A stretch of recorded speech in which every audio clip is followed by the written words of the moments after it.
Hello friends, welcome to Study Point. आज है 24 अगस्त 2022 और आज के मोस्ट करंट अफेयर्स आपके सामने लाई हूँ। पर सबसे पहले कल के क्वेश्चन का रिवीजन कर लेते हैं। तो चलिए स्टार्ट करते हैं पहला क्वेश्चन से। पहला क्वेश्चन है, असम राज्य की सरकार ने विद्या रथ स्कूल ऑन व्हील्स परियोजना लॉन्च की है। कृषि क्षेत्र में क्रांतिकारी बदलाव लाने के लिए खेती में ब्लॉकचेन तकनीक पेश करने वाला पहला राज्य झारखंड बना है। स्पाइस जेट को पछाड़कर भारत की दूसरी सबसे बड़ी घरेलू एयरलाइन कंपनी विस्तारा बनी है। HDFC बैंक ने केरल के कोझिकोड में पहली महिला शाखा खोली है। बिहार राज्य के मिथिला मखाना को GI टैग प्रदान किया गया है। राष्ट्रीय सुरक्षा रणनीति सम्मेलन 2022 का आयोजन नई दिल्ली में किया गया है। भारत की पहली स्वदेशी हाइड्रोजन ईंधन सेल बस का शुभारंभ पुणे में किया गया है। झारखंड राज्य के पूर्व राज्यपाल सैयद सिद्दे रजी का निधन हो गया है। और अगस्त 2022 में विदेश मंत्री ने पराग्वे देश में महात्मा गांधी की प्रतिमा का अनावरण किया है। क्लियर है? ये थे कल के टॉप 10 क्वेश्चन। अब हम चलते हैं आज के टॉप 10 क्वेश्चन की, जिसको हम विस्तार से पढ़ेंगे। पहला है कि किस अंतर्राष्ट्रीय हवाई अड्डे का नाम शहीद भगत सिंह के नाम पर रखा जाएगा? तो इसका आंसर है ऑप्शन नंबर ए, चंडीगढ़ हवाई अड्डा जो है, इस अंतर्राष्ट्रीय हवाई अड्डे का नाम शहीद भगत सिंह के नाम पर रखा जाएगा। क्लियर है? चूंकि पंजाब और हरियाणा दोनों की कैपिटल है चंडीगढ़, पंजाब और हरियाणा दोनों की कैपिटल है चंडीगढ़, तो पंजाब सरकार और हरियाणा सरकार दोनों ने ही अपनी सहमति जताई इस एयरपोर्ट का नाम बदलने के लिए।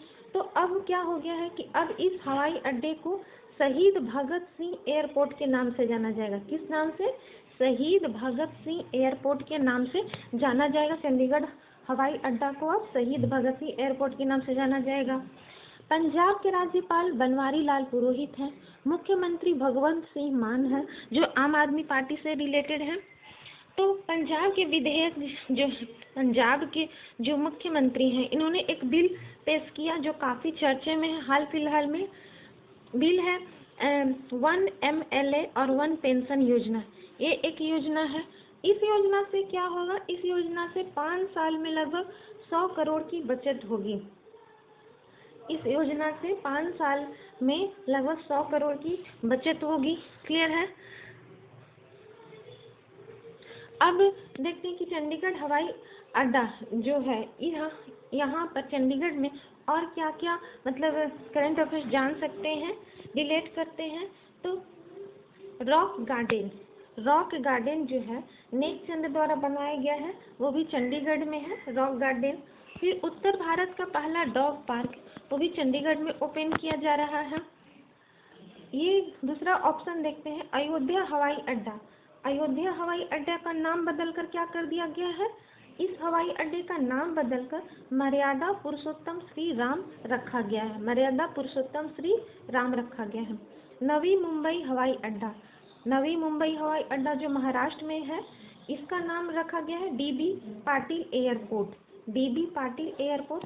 और डोनी पोलो हवाई अड्डा, यह जो है अरुणाचल प्रदेश में तीसरा एयरपोर्ट है। ठीक है। अब बात है कि सबसे ज़्यादा इंटरनेशनल एयरपोर्ट कहाँ है? सबसे ज़्यादा इंटरनेशनल एयरपोर्ट यूपी में है। कुल कितने हैं? 5 हैं। और इसका एशिया का सबसे बड़ा एयरपोर्ट कौन सा है? जेवर एयरपोर्ट, जो नोएडा में बनने जा रहा है। और इसका प्रभार किसने संभाला है? इसका प्रभार है टाटा ग्रुप ने इसका प्रभार संभाला है। तो क्लियर है इस हवाई अड्डे का। अब नेक्स्ट क्वेश्चन की ओर चलते हैं। दूसरा क्वेश्चन है कि हाल ही में चौथी भारत फिलीपींस सामरिक वार्ता कहाँ पर आयोजित की गई है? तो भारत फिलीपींस सामरिक वार्ता फिलीपींस की राजधानी मनीला में आयोजित की गई है। फिलीपींस की कैपिटल मनीला में आयोजित की गई है। यह चौथी भारत फिलीपींस सामरिक वार्ता है। इस वार्ता में क्या होगा? इस वार्ता में रक्षा और सुरक्षा सहयोग पर चर्चा की जाएगी। एशियन से संबंधित मामलों पर भी विचारों का आदान प्रदान होगा। तो एशियन का फुल फॉर्म क्या है? एशियन, ए से एसोसिएशन ऑफ, एस से साउथ ईस्ट, एस से साउथ, ई से ईस्ट, फिर एस से एशियन और Nations. Association of south east Asian Nations है इसका फुल फॉर्म। इसकी स्थापना कब हुई? 8 अगस्त 1967 में हुई। हेड क्वार्टर है जकार्ता, इंडोनेशिया में। इसमें कुल 10 देश हैं। Brunei, Cambodia, Myanmar, Indonesia, Laos, Malaysia, Philippines, Singapore, Thailand और वियतनाम। कंबोडिया जो है 10वां देश है। और वह 1999 में शामिल हुआ। अब एडीबी जानते होंगे, एशियन डेवलपमेंट बैंक। इसका भी हेडक्वार्टर मनीला में है और इसकी स्थापना कब हुई? 1966 में। इसमें कुल सदस्य देश हैं 68 मेंबर हैं और इसका 68वां मेंबर कौन सा है? न्यू दुनिया का पहला डार्क स्काई नेशन बना है। फिलीपींस में और क्या हुआ? जैसे करंट में कुछ याद करें तो फिलीपींस में एक मैगी चक्रवात आया था फिलीपींस में। अब ऑप्शन नंबर ए, बैंकॉक में क्या हुआ? तो भारत थाईलैंड जो वार्ता हुई, भारत थाईलैंड में इंडो थाई वार्ता 9वीं जो हुई वो बैंकॉक में हुई। ग्लासगो में क्या हुआ? तो 2021 में स्कॉटलैंड ग्लासगो में COP26 का आयोजन हुआ। 2021 में स्कॉटलैंड ग्लासगो में COP26 का आयोजन हुआ और IOC का 140वां बैठक मुंबई में आयोजन हुआ। क्लियर है? अब नेक्स्ट क्वेश्चन की। SCO के रक्षा मंत्रियों की वार्षिक बैठक किस देश में आयोजित की जाएगी? तो SCO के रक्षा मंत्रियों की वार्षिक बैठक उज्बेकिस्तान में आयोजित की जाएगी। उज्बेकिस्तान की राजधानी है ताशकंद और करेंसी है उज्बेकिस्तानी है। रक्षा मंत्री राजनाथ सिंह SCO के सदस्य देशों की रक्षा मंत्रियों की वार्षिक बैठक में भाग लेने के लिए 23 अगस्त 2022 से ताशकंद की यात्रा पर गए हैं। ताशकंद जो उज्बेकिस्तान की 3 दिवसीय यात्रा पर गए हैं। वहां पर SCO जो सदस्य देश हैं उनके बीच रक्षा सहयोग के मुद्दों पर चर्चा की जाएगी। रक्षा सहयोग के मुद्दे पर चर्चा होगी। SCO में SCO जो है कुल कितने देशों से मिलकर स्थापना हुई SCO की? तो 5 देशों से मिलकर स्थापना हुई है। कजाकिस्तान, चाइना, किर्गिस्तान, रसिया और ताजिकिस्तान। 5 देशों से मिलकर इसकी स्थापना हुई। ठीक है, पर 2001 में इसमें शामिल हुआ उज्बेकिस्तान। 2001 में इसमें शामिल हुआ उज्बेकिस्तान, तब इससे SCO के नाम से जाना जाने लगा। मतलब SCO का फुल फॉर्म हो गया, हिंदी में संघाई सहयोग संगठन और इंग्लिश में संघाई कॉरपोरेशन ऑर्गेनाइजेशन। जब उज्बेकिस्तान शामिल हुआ तब इसे SCO के नाम से जाने लगा। लेकिन 2017 में कौन शामिल हुआ? 2017 में इंडिया और पाकिस्तान दोनों शामिल हुए। तो इस तरह से SCO के कुल मेंबर कितने हो गए? कुल 8 देश हो गए। भारत SCO का मेंबर है। भारत जो है SCO का मेंबर है। SCO एक अंतर सरकारी संगठन है और इसकी स्थापना कब हुई? इसकी स्थापना 1996 में हुई थी और 5 कंट्री ने मिलकर इसकी स्थापना की थी। चाइना की बात करें तो ब्रिक्स 2022 चाइना के बीजिंग में आयोजित हुआ। ब्रिक्स 2022 चाइना के बीजिंग में आयोजित होने जा रहा है। ब्रिक्स में कौन कौन शामिल है? ब्राजील, रसिया, इंडिया, चाइना और साउथ अफ्रीका। ब्राजील, रसिया, इंडिया, चाइना और साउथ अफ्रीका। क्लियर है? भारत जो है आसियान का मेंबर नहीं है पर ब्रिक्स का मेंबर है। भारत ब्रिक्स का मेंबर है। ये इंडिया में क्या आयोजित होगा?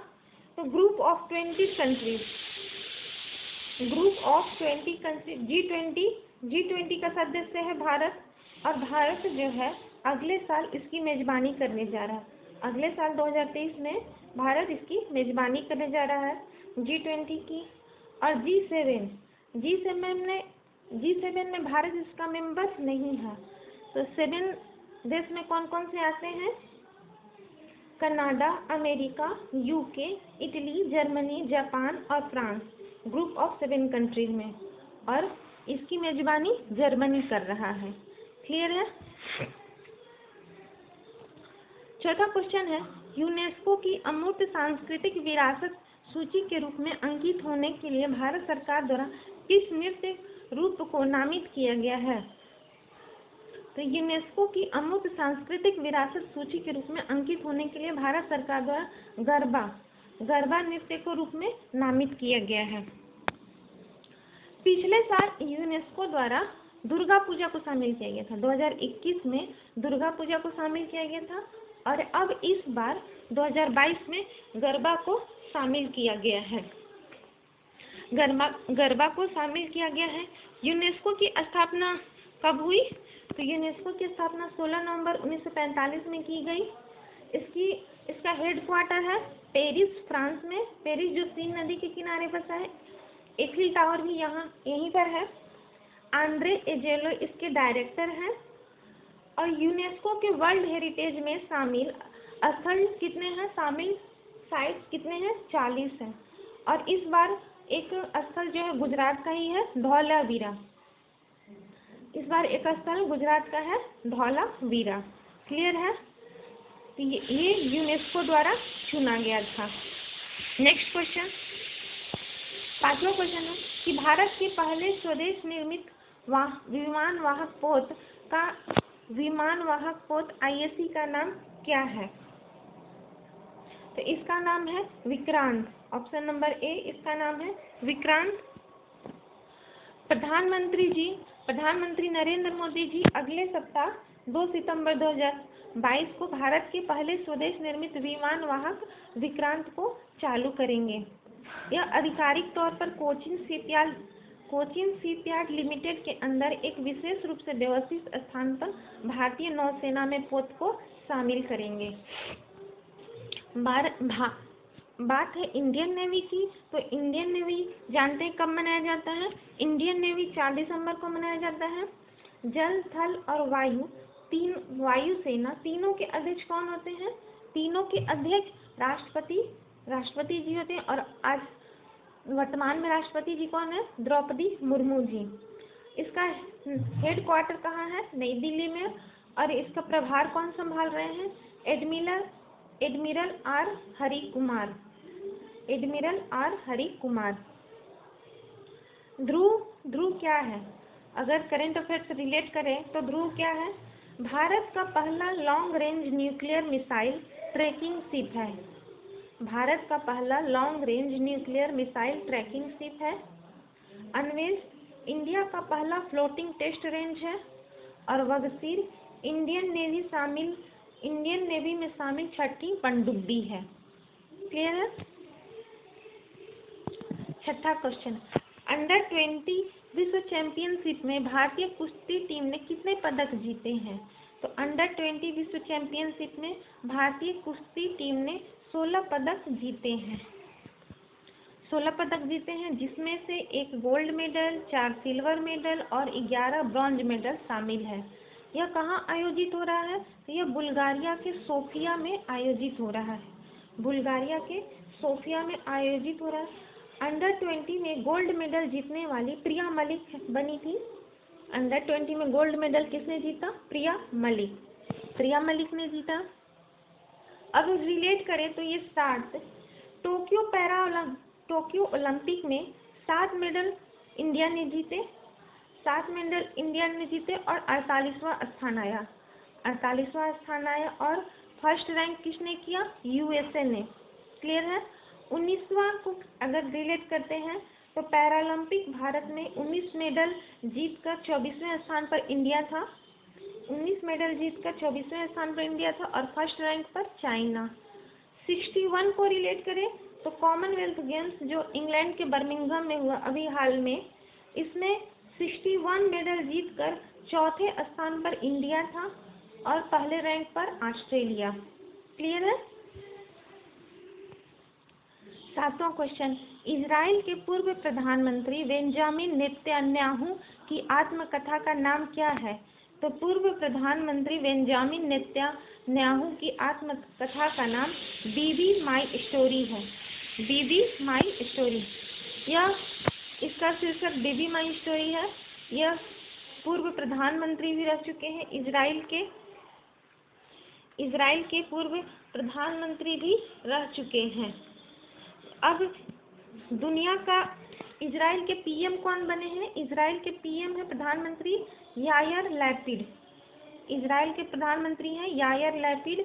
और यह जो बुक है ओवरऑल राजनीति पर उनके विलक्षण दृष्टिकोण पर आधारित है। यह बुक जो है ओवरऑल पॉलिटिकल पर आधारित है, राजनीति पर आधारित है। इजराइल की बात करें तो दुनिया का पहला कृत्रिम भ्रूण विकसित करने वाला देश कौन बना है? इजराइल। नेक्स्ट क्वेश्चन, 8वां क्वेश्चन है, गिरफ्तार नशीले पदार्थों के अपराधियों का भारत के पहले पोर्टल का नाम क्या है? तो गिरफ्तार नशीले पदार्थों के अपराधियों का भारत के पहले पोर्टल का नाम निदान पोर्टल है। निदान पोर्टल क्या है? तो यह एक तरफ से अपराधियों का डाटाबेस तैयार किया जाएगा। जो भी अपराधी ड्रग्स की तस्करी करेंगे उनका डाटाबेस तैयार किया जाएगा एनसीबी द्वारा। एनसीबी का फुल फॉर्म है नारकोटिक्स कंट्रोल ब्यूरो। इसके द्वारा निदान पोर्टल नाम से एक जो निदान पोर्टल स्टार्ट किया गया। अब इस पोर्टल के माध्यम से जो भी ड्रग्स तस्करी है, इधर से उधर करने वाले ड्रग्स हैं, जो भी अपराधी हैं, उनका एक डाटाबेस विकसित किया जाएगा। निदान platform ICJS inter operable criminal justice system से अपना डाटा सोर्स करता है। इस माध्यम से अपना डाटा सोर्स करता है। क्लियर है? नारकोटिक्स कंट्रोल ब्यूरो एनसीबी का फुल फॉर्म है। इसकी स्थापना नई दिल्ली में है। इसका मतलब हेडक्वार्टर नई दिल्ली में है और इसकी स्थापना 1986 में हुई। और अभी इसके हेड कौन है?